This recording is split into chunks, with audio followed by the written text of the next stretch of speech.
সব পক্ষের সাথে আলোচনা করেই গণমাধ্যম সংস্কার কমিশন গঠন করা হবে বলে জানালেন তথ্য উপদেষ্টা নাহিদ ইসলাম। আর প্রধান উপদেষ্টার প্রেস সচিব শফিকুল আলম জানিয়েছেন, গণমাধ্যমে কোনো হস্তক্ষেপ করবে না সরকার। সকালে প্রেস ক্লাবে এক মুক্ত আলোচনায় গণমাধ্যম সংস্কারে সাংবাদিকদের পেশাদারিত্ব, লেজুর বৃত্তি বন্ধ করা সহ নানা প্রস্তাবনা উঠে আসে। আরও জানাচ্ছেন সৈকত সাদিক।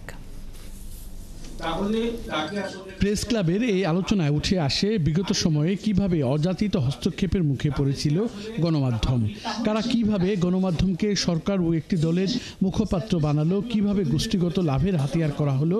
আলোচনায় উঠে আসে সংবাদকর্মীদের বেতন বৈষম্যের প্রসঙ্গটিও।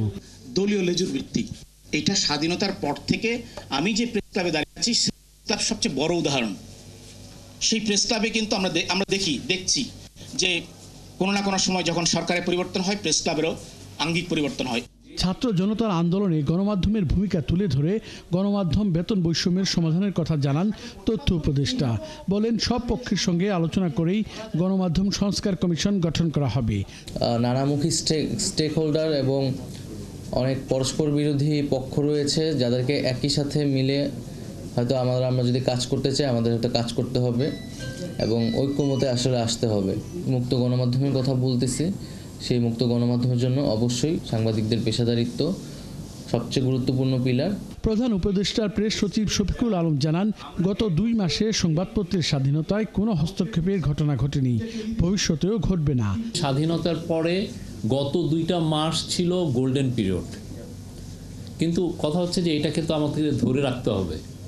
আমরা এটা ধরে রাখবো কিভাবে? আমরা চাই যে এই কতদিন এই গভর্নমেন্ট আছে, আপনারা মিডিয়া ফ্রিডমটাকে ইনস্টিটিউশনালাইজ করেন, যাতে আর একটা পলিটিক্যাল গভর্নমেন্ট আসলে যেই সমস্যাটা আমরা আগে ফেস করেছি, সেই সমস্যাটা যাতে আমরা ফেস না করি।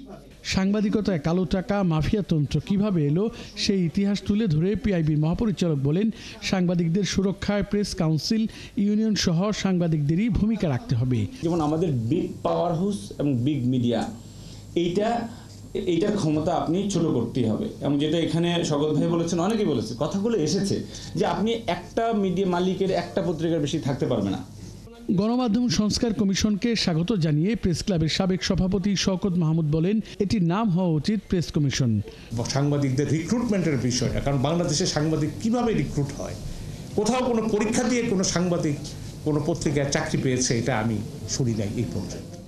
সৈকত সাদিক, ৭১, ঢাকা।